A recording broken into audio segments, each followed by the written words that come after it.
One. All right, welcome back to the TexAgs NCAA 2014 tournament. Looking at the first round games, and then a look forward to our second round games here on the Ocho. We're doing the East for this segment.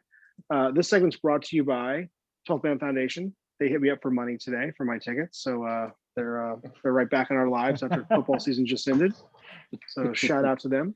Is it for baseball also donations? Brought to you by no, it's for football. Okay. Also brought to you by plumbers because they're rolling in it right now. All right. So looking at the East, we had a no-show, an epic game, an upset, and an upset. So guys, let's talk through these matchups, these games, and then we can preview for the second round. What do y'all think? Yeah, so first up was Louisville, 1 seed versus 8 seed Mississippi State. Unfortunately, Mississippi State had to forfeit due to no show to the tournament. It's unfortunate because I was looking forward to seeing Louisville's offense. It's supposed to be a dynamic offensive player, and I was really interested in seeing how that user was going to utilize the talent on that offense on that Louisville team. So I guess we'll have to wait till the second round to see that one. I won't kick it to Cody here because there's nothing to really talk about. So we'll skip it over to Vautech versus UNC, 4 versus 5 seed. This game is the game of all games in round 1. If you have a chance to rewatch this one, you should. This one was back and forth the entire game. Turnovers, touchdowns, big plays. It was nuts.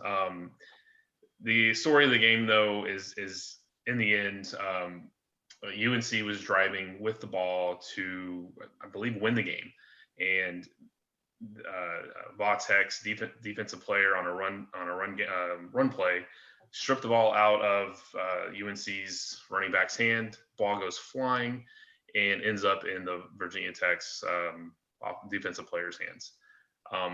Add to that, on the previous drive or two, just an outlandish interception thrown by the UNC quarterback on an out route that had to get broken off going inside.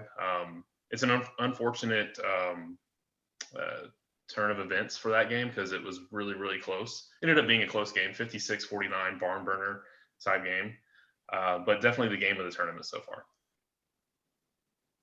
Yeah, I'm really upset I missed watching this one. I probably need to go back and watch it again, but I do know beforehand there was quite a lot of chirping from the UNC side towards that Virginia Tech side. So, who knows? I mean, sounds like karma and the football gods got to that game, but that's ball bounced Virginia Tech's way that game. So good for them.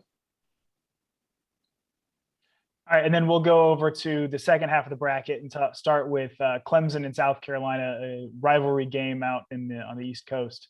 The upset of the tournament, I would call it, the 7 seed South Carolina taking out the 2 seed Clemson Tigers 20-7.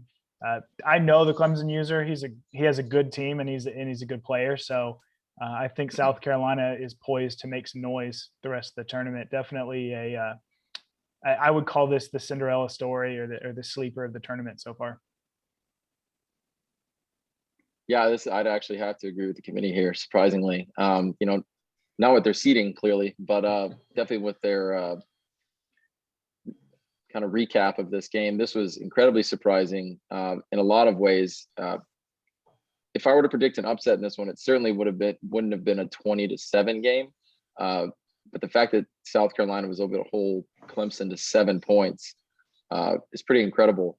And they're definitely the Cinderella story of this tournament, and definitely a team that needs to be watched going forward. Jadeveon Clowney is a monster. Yeah.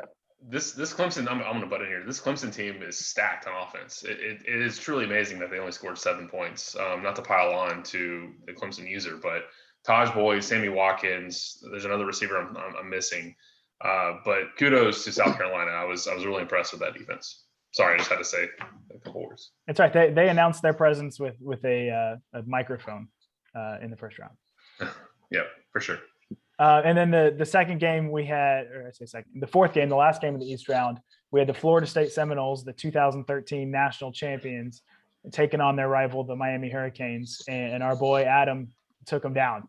And not only did he take down Florida State, he took them down 31-7. So the U comes out with the W, and Jameis was unable to eat the W. I don't know. I had to fit that in somehow. Nice. But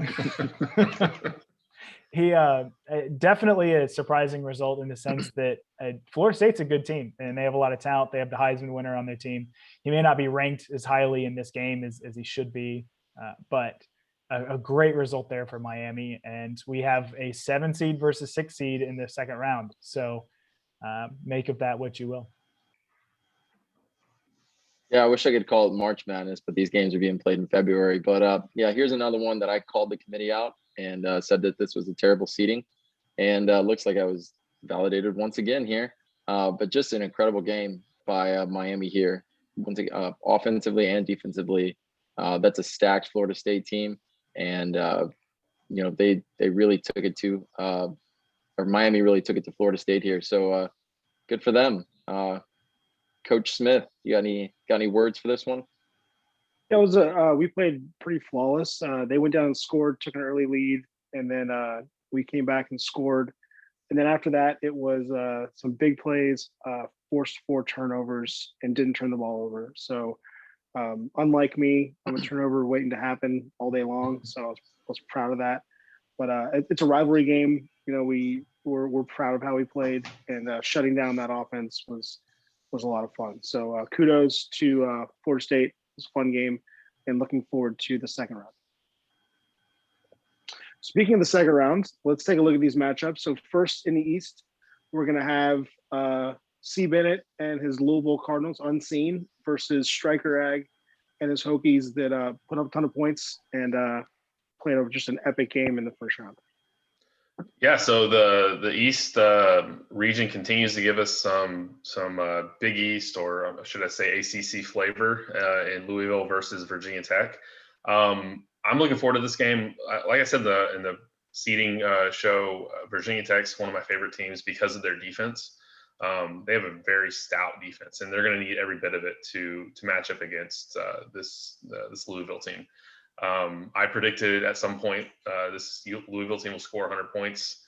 I might back off that a little bit in this game. Probably won't happen, but yeah, I predict Louisville to come out on top unless some more fluky stuff happens in Virginia Tech's favor. So yeah, I think you know, we haven't seen Louisville, or I guess everybody else hasn't seen Louisville play, but I didn't get to comment on their forfeit win against Mississippi State. I'll just say that might have been the right call by Mississippi State. But Virginia Tech, for however fluky their game was, played a user that's pretty damn good. So coming out of it with the W there, they can't be overlooked, but I definitely expect Louisville to showcase that offensive firepower and put up a ton of points. I'll probably agree with Chris here. It's not going to be 100 this game, but I expect Louisville to come out of this one. Yeah, I don't make many predictions, but I'm predicting the Louisville score ends in an even number. That's my only prediction. All right, let's look at the second matchup in this region. You've got myself and my Canes versus Ag 94, Ag 17, and the Gamecocks. Yeah, so we have a guarantee of at least a 6 seed making it to the Elite 8. So that's a pretty cool all deal. birds. And all birds. All birds. Oh, the Hurricanes aren't necessarily a bird, right? Like it's just a bird mascot. Well, it's a bird mascot. It counts. So yeah, we're gonna have a Cinderella story here, one way or the other, in terms of a 6 or 7 seed making it to the Elite 8, the regional final. And so I think it's gonna be a great game. I think the Gamecocks, with their showing in the first round, have to be considered the favorite at this point in terms of the way they've looked and the way they beat Clemson. But you can't sleep on Miami. I already did once when I seeded them. So I think this is going to be a great game. Yeah, I'll second that. I think this is going to be an incredible game. I expect points here, but knowing how good that South Carolina defense was, it wouldn't surprise me for this to be a slugfest. That's a no prediction, really. But I don't really have a prediction for this one. The only thing we can say here is hopefully one of the Smith brothers can carry the Smith name into the Elite Eight. I'll do my best. Adam, what do you think about your matchup? Yeah, during the last week, and when everyone was kind of grabbing games in the chat, I played South Carolina and got smoked. So we got some work to do. We got to adjust our playbook and kind of work on our team a little bit. He's a good player. Obviously, took down that Clemson team. So definitely got my work cut out for me. But looking forward to the challenge, and hopefully can move it on to the next round. Cool. All right, so that ends the East for us. Once again, each round you get about a week. Contact your people. We've been really doing a pretty good job of getting these games in quickly, and then stream it. They've been a ton of fun to watch. Like I said, I've watched almost every game, and really, really entertaining, especially now when there's not a lot of sports going on. So really enjoying it, guys. Looking forward to the second round, and we'll see you for the last bracket.